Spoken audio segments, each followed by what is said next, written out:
ದಯವಿಟ್ಟು ನೋಡಿ, ಪಕ್ಷ ಸಂಘಟನೆ ಆಗಬೇಕು ಅಂದರೆ ಇವತ್ತು ನಿಖಿಲ್ ಕುಮಾರಸ್ವಾಮಿ ಅವನು ಬಂದಂಥ ಸಂದರ್ಭದಲ್ಲಿ ತಾಲೂಕಿನಲ್ಲಿ ಒಂದು 2-3 ಗಂಟೆ ಅಬ್ಬರಿಸ್ಬಿಡೋಣ, ಆಮೇಲೆ ಹೋಗಿ ಮನೆಗೆ ರಗ್ಗುಚ್ಕೊಂಡು ಮಲ್ಕೋಣ ಅಂತ ದಯಮಾಡಿ ಆಗ್ಬಾರ್ದು.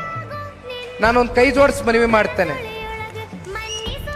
ದುಡಿಯೋದಕ್ಕೆ ಸಿದ್ಧರಾಗಿರ್ತಕ್ಕಂಥ ಹಿರಿಯಕರಿದ್ದಾರೆ, ಯುವಕರಿದ್ದಾರೆ, ಮಹಿಳೆಯರ ತಂಡನೂ ಕೂಡ ಇದೆ.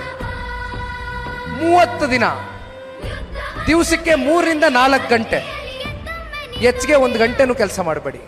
ಪಕ್ಷಕ್ಕೋಸ್ಕರ 3-4 ಗಂಟೆ ದಿವಸಕ್ಕೆ 30 ದಿನ.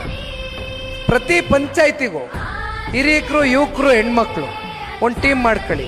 ಇವತ್ತಿಲ್ಲಿ ಯಾರ್ಯಾರು ಮಿಸ್ಡ್ ಕಾಲ್ ಕೊಟ್ಟಿದ್ದಾರೆ, ಕನಿಷ್ಠ ಪಕ್ಷ ಇಲ್ಲಿ ಸೇರಿರ್ತಕ್ಕಂಥವ್ರು ಒಬ್ಬ ವ್ಯಕ್ತಿ 25-30 ಜನಕ್ಕೆ ಮಿಸ್ಡ್ ಕಾಲ್ ಕೊಡ್ಸಿದ್ರೆ ಚಿಕ್ಕಬಳ್ಳಾಪುರ ತಾಲೂಕು ಎಲ್ಲಿಗೆ ಹೋಗಿ ನಿಲ್ಲುತ್ತೆ ಅಂತಕ್ಕಂಥದ್ದನ್ನ ಸಂಘಟನೆ ನೀವೇ ಆಲೋಚನೆ ಮಾಡಿ.